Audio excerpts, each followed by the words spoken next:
So did everybody believe in witches in Shakespeare's England or King James's Scotland? Perhaps surprisingly, the answer is no. Here in the stacks of the library of the Shakespeare Birthplace Trust, I've opened up a book called The Discovery of Witchcraft, written by one Reginald Scot, published in 1584. And it's got a rather extraordinary title page.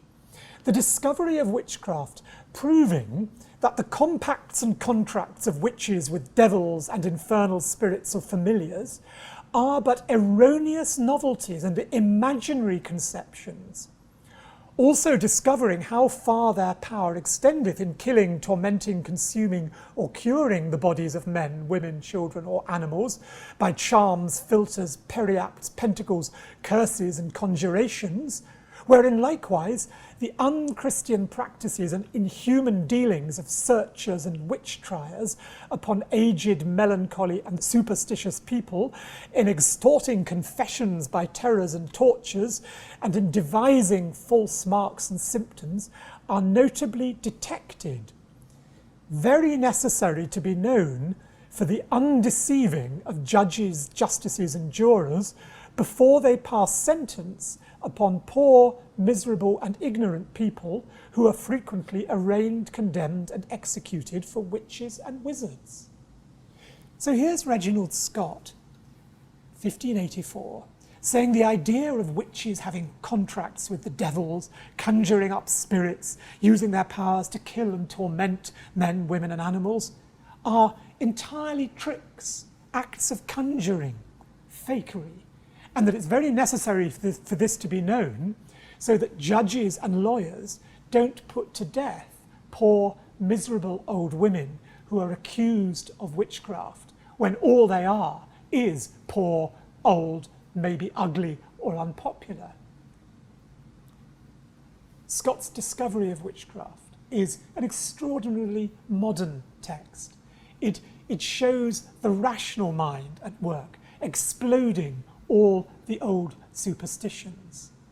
It tells you what a lot of those superstitions were, and many of the details that we see in the descriptions of Shakespeare's witches, such as seeing them killing swine, are there in the accounts of the sorts of deeds that women were accused of when they were brought to trial for being witches. But Scott says, no, it's all a fiction. It's not to be believed. Did that then mean that belief in witchcraft began to die out? Well, it's certainly the case that in the later years of Queen Elizabeth's reign, there were very few witchcraft trials, and there does seem to have been a softening of attitudes. Witchcraft was indeed often regarded as what they called a popish imposture, something associated with the old Roman Catholic Church, as opposed to the new doctrine of Protestantism. Things changed, though, when King James became King of England, because James did believe in witches. In 1590, when he was King of Scotland, he had sailed to Denmark in order to meet his bride, and they sailed back together. She was now Queen Anne, daughter of the King of Denmark. And on the way, there was a terrible storm. And there began to be a belief that people were plotting to kill the King and Queen, and they were using witchcraft to do it. And that it was witches who had summoned up the storm. At Berwick-on-Tweed, just on the border between England and Scotland, there was a huge trial, and 300 people were accused of witchcraft. James was absolutely convinced that there were evil spirits and that witches were real. And he rather fancied himself as someone who knew the art of distinguishing between a true witch and a false one. And he actually wrote a treatise about this called Of Demonology, in which he attacked Reginald Scot. When he came to the English throne in 1603, his Demonology was reprinted in London. It had originally been published in Edinburgh. So Shakespeare found himself in the position of writing a play involving witches for a king who took witchcraft very, very seriously. At the same time, James's experience when he was in England was that there was more skepticism about witchcraft. And a lot of people began saying to him that belief in witchcraft was a sign of a primitive society.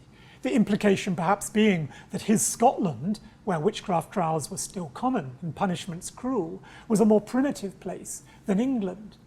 So in some sense, he backed off from his belief in witchcraft. And it may be that what Shakespeare is doing in creating this ambiguity about about whether the witches really are agents of the devil or whether they are the fantastical product of the fevered imagination of Macbeth. Maybe by keeping the question open, Shakespeare is making sure that King James is happy whichever way he wishes to interpret the play. He wouldn't have wanted to say anything that would have alienated the king and patron of his acting company. But one of the reasons that James was committed to the idea that witches were real and that people really could be in compact with the devil was that he also wanted people to believe that good magic was possible. If the magic of a witch was evil, was black magic, involved being in touch with the devil, King James was also a believer in the positive power of magic, a kind of white magic, a sort of magical power that belonged to the king. The king for James was God's representative on earth. He believed passionately in the divine right of kings, that the king somehow had religious powers, was almost godlike.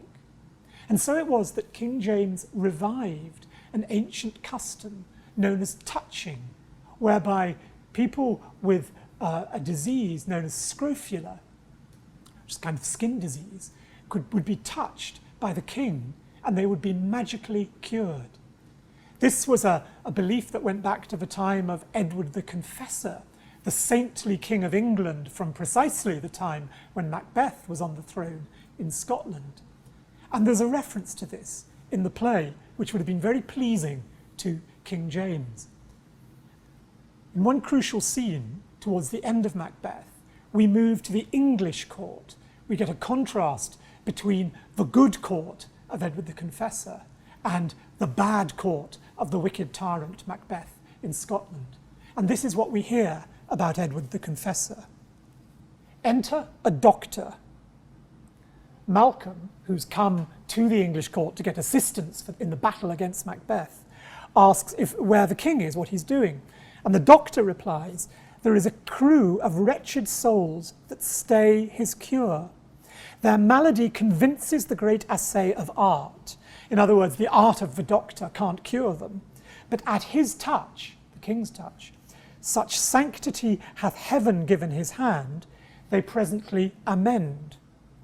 What's the disease he means, asks Macduff. It is called the evil, a most miraculous work in this good king, which often, since my here remain in England, I have seen him do. How he solicits heaven himself best knows, but strangely visited people, all swollen and ulcerous, pitiful to the eyes, the mere despair of surgery, he cures, hanging a golden stamp about their necks, put on with holy prayers, and 'tis spoken to the succeeding royalty he leaves, the healing benediction. With this strange virtue he hath a heavenly gift of prophecy, and sundry blessings hang about his throne that speak him full of grace. So here we have an image of the king somehow in touch with heaven and being given this divine power, a power that doctors don't have, to cure this condition, the so-called king's evil, the swollen and ulcerous scrofula, the despair of surgery.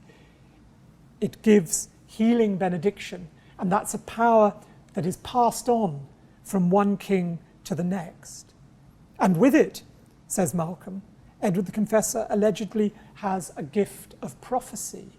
So it's as if after all those evil prophecies of the witches, here we have a prophecy of goodness, a prophecy of a good king and a well-ruled state. Now, fascinatingly, King James himself believed that he was descended from Banquo. That's why it's important in the play that Banquo's son, Fleance, escapes from the murderers when Macbeth tries to get them both killed. And in the scene where the Weird Sisters return and they show Macbeth a vision of the future kings of Scotland, it is the line of Banquo, the kings descended from Banquo, whom he sees.